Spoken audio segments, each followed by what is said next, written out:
Bonjour à tous. Dans la vidéo précédente, nous avons étudié les expressions de TeamLeaf. Je vous laisse la vidéo à côté si vous ne l'avez pas encore regardée. Aujourd'hui, on va continuer avec d'autres attributs TeamLeaf pour l'affichage des variables, les conditions et les boucles. Regardons ensemble les attributs d'affichage.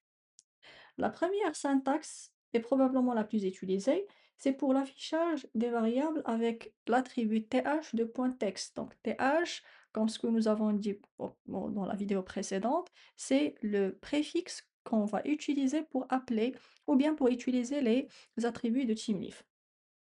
Alors, le rôle de th de point texte est d'insérer une valeur provenant du backend directement dans la page HTML. Par exemple, si le contrôleur ajoute un objet article dans le modèle, nous pouvons l'afficher dans la vue avec th de point texte. Lors du rendu final, TeamLeaf remplace cette expression par la vraie valeur. C'est donc le mécanisme de base pour afficher des données dynamiques dans une page. La deuxième ligne utilise l'attribut th de point value. Cette fois, l'objectif n'est plus d'afficher du texte dans une balise HTML, mais de pré-remplir la valeur d'un champ de formulaire.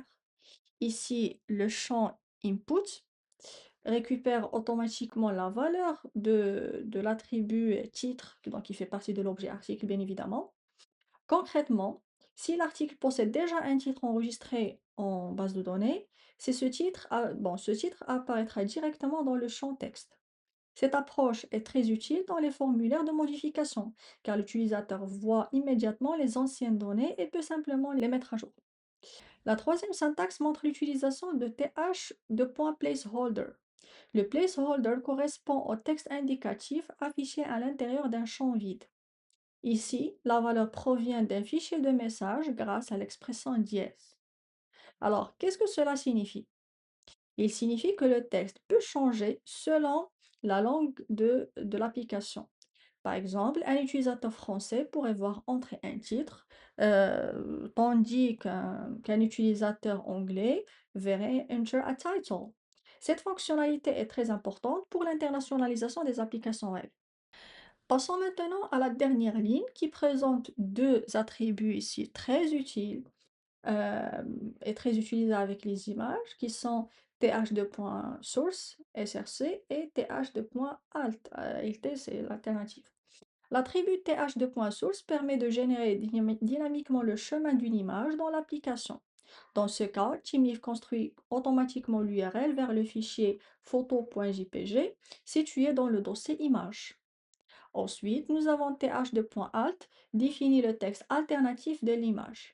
Ce texte est important pour l'accessibilité et pour le référencement, car il décrit l'image lorsqu'elle ne peut pas être affichée.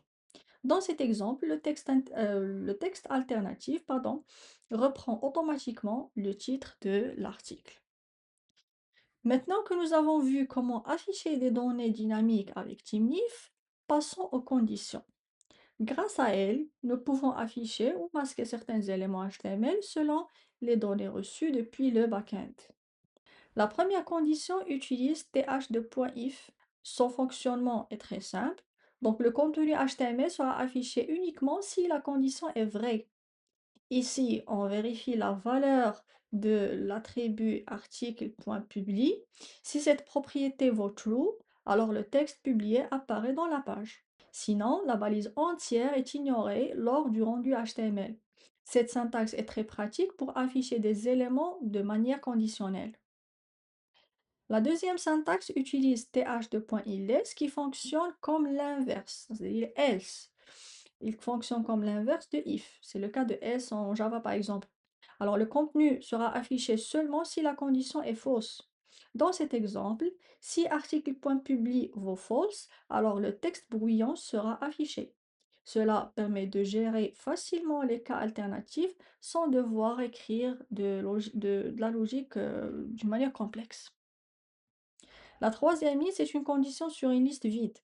Ici, TeamLeaf vérifie si une liste est vide grâce à la fonction utilitaire list.isEmpty.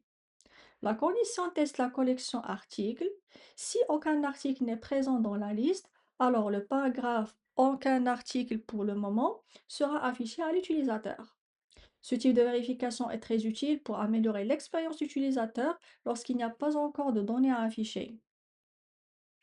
Et enfin, TeamLeaf permet également d'utiliser des opérateurs de comparaison directement dans les expressions. Dans le premier exemple, on vérifie si le nombre de vues dépasse 1000. Si c'est le cas, le texte populaire apparaît automatiquement. Dans le deuxième exemple, on compare le nom de l'auteur avec la valeur à LI. Si les deux correspondent, alors le texte mon article sera affiché. On retrouve donc une logique très proche des conditions classiques en Java. Après les conditions simples avec if et illes, TeamLeaf propose aussi une structure très pratique pour gérer plusieurs cas possibles. C'est le système switch case. Le principe ressemble beaucoup à switch que l'on trouve en Java. Dans cet exemple, la première ligne définit la valeur que TeamLeaf va analyser grâce à th2.switch. Dans ce cas, on récupère la propriété article.statut. Ensuite, TeamLeaf va comparer cette valeur avec les différents cas définis à l'intérieur du bloc. Le premier th2.case vérifie si le statut de l'article est égal à publié. Si cette condition correspond, alors le texte article publié sera affiché dans la page et les autres cas seront ignorés. Et ce sera de même avec les autres cases, brouillons et archivés. Contrairement à la dernière ligne, celle-ci utilise le caractère étoile qui représente le cas par défaut. Cela signifie que si aucune des conditions précédentes ne correspond, TeamLeaf affichera automatiquement statut inconnu. C'est l'équivalent du default dans un switch Java. Grâce à Switch Case de TeamLeaf, on peut donc gérer plusieurs scénarios dans une vue HTML tout en gardant un code propre, lisible et facile à maintenir. Basculons maintenant vers les boucles. Avec TeamLeaf, nous pouvons parcourir facilement une liste de données grâce à th2.h. th2.h permet de parcourir la collection articles envoyés depuis le backend. Chaque itération, un élément de la liste est stocké dans la variable article. TeamLeaf va donc répéter automatiquement la balise LI pour chaque article présent dans la collection. À l'intérieur de la boucle, nous utilisons th2.text avec la balise span pour afficher le titre de chaque article. Concrètement, si la liste contient 5 articles, alors 5 éléments LI seront générés automatiquement dans l'HTML final. Cette approche permet de générer dynamiquement des listes, des tableaux ou même des cartes de contenu sans écrire de JavaScript supplémentaire. C'est une fonctionnalité essentielle pour afficher des données provenant d'une base de données dans une interface web. Et voilà, vous connaissez maintenant les bases de TeamLeaf, l'affichage de variables, les conditions, les structures et les boucles avec each. Avec ces concepts, vous êtes déjà capable de créer des vues dynamiques, propres et professionnelles dans une application Spring Boot. Dans la prochaine vidéo, nous irons encore plus loin pour découvrir les layouts et les fragments avec TeamLeaf. Nous verrons comment réutiliser des parties de page comme les headers, les footers et les menus afin d'éviter la duplication de code et rendre nos templates beaucoup plus modulaires.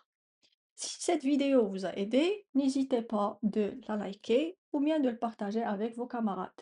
À très bientôt pour la prochaine vidéo.